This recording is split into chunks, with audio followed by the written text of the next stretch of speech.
इस देश को नौकरी मांगने वालों से ज्यादा नौकरी देने वालों की जरूरत है। आप लोग अभी युवा हैं, जिंदा हैं और सपने देखते हैं। जिंदा होने का मतलब वो नहीं होता है ना। जिंदा होने का मतलब होता है जो जिंदा हो तो फिर जिंदा नजर आना जरूरी है, ये मतलब होता है ना। जिंदा एक बहुत प्रसिद्ध शेर है, उसूलों पे जो आँच आए तो टकराना जरूरी है, जो जिंदा हो तो फिर जिंदा नजर आना जरूरी है।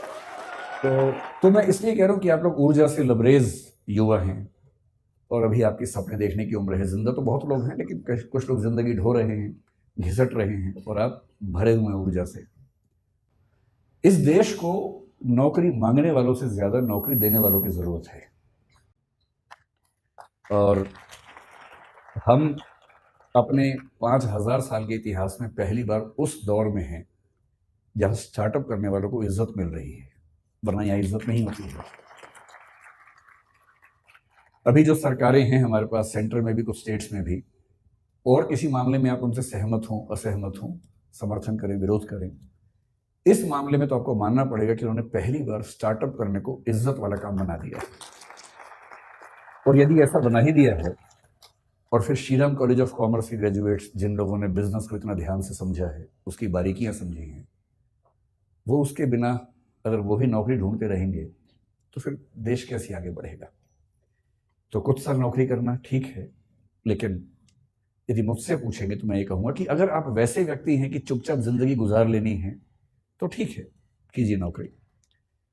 नौकरी करनी है, साथ में कुछ किताबें लिखनी है, तो कीजिए नौकरी। पर यदि कुछ बड़ा सोचा है, अगर आप चाहते हैं कि आप इस देश और समाज को कुछ बड़ा योगदान दे सके, तो सबसे अच्छा विकल्प है उद्यम। और उद्यम का मतलब केवल आर्थिक उद्यम नहीं होता है।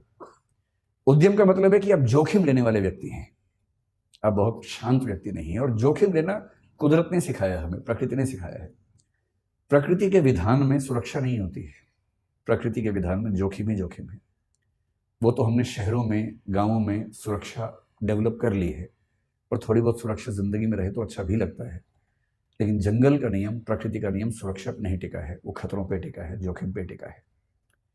जो भी आप में से अपनी जिंदगी को शानदार बनाने के लिए जोखिम लेने को तैयार है, मेरी नजर में वही एंटरप्रेन्योर है, वही उद्यमी है। और और जोखिम केवल पैसे के लिए नहीं होता है, होना भी नहीं चाहिए। जोखिम महात्मा गांधी ने भी लिया, अंबेडकर साहब ने भी लिया, दोनों शानदार वकील थे। डॉक्टर अंबेडकर, मैं परसों कोलंबिया विश्वविद्यालय में गया, जहां से उन्होंने पीएचडी की, एक पीएचडी की, लंदन स्कूल से दूसरी 3 पीएचडी की उन्होंने। इन लोगों ने अपने अपने सफल करियर को दांव पर लगा के जोखिम लिया कि देश को एक अच्छा राजनीतिक और सामाजिक मंच मिल सके। ये सोशल एंटरप्राइज है, पॉलिटिकल एंटरप्राइज है।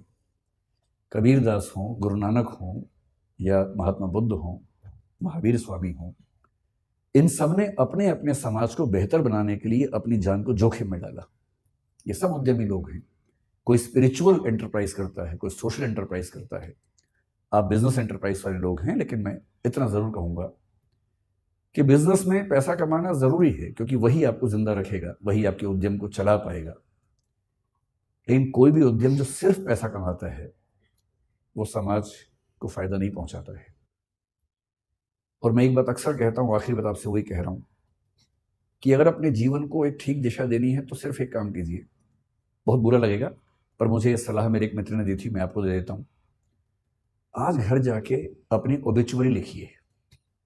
ओबिचुअरी का मतलब होता है किसी के मरने के बाद अखबार में जो छपता है उसके बारे में, कि दुख के साथ सूचित किया जाता है कि फला फला की मृत्यु इस तारीख को इस वजह से हो गई है।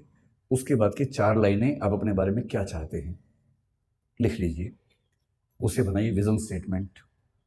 वो लाइनें कई तरह की हो सकती हैं। एक ये हो सकती है कि इस व्यक्ति ने जीवन में खूब पैसा कमाया, इसने गुटखा बनाने वाली कंपनी बनाई, इसने अरबों रुपए कमाए, और इसकी वजह से कई लाख लोग कैंसर से मरे, और पैसा खूब कमाया। दूसरा ये हो सकता है कि ये व्यक्ति चाहता तो अरबों रुपए कमा सकता था, पर इसने लाखों ही कमाए और अपनी ऊर्जा उन चीजों में लगाई जो समाज को और बेहतर बना सकती है।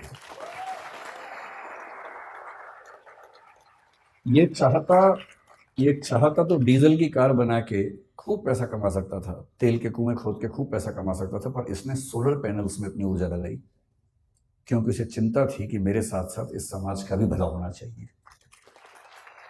तो जो मैं कंक्लूडिंग रिमार्क के तौर पे कहना चाह रहा हूँ, आप लोग इस देश के भविष्य हैं, स्टार्टअप की दुनिया के भविष्य हैं। कुछ बड़ा कीजिए और ऐसा मत कीजिए जो केवल और केवल बिजनेस तक सीमित हो। जब बिजनेस और एथिक्स मिलते हैं तो जो सिनर्जी बनती है, वो सिनर्जी किसी भी देश और समाज के लिए बेहतर है।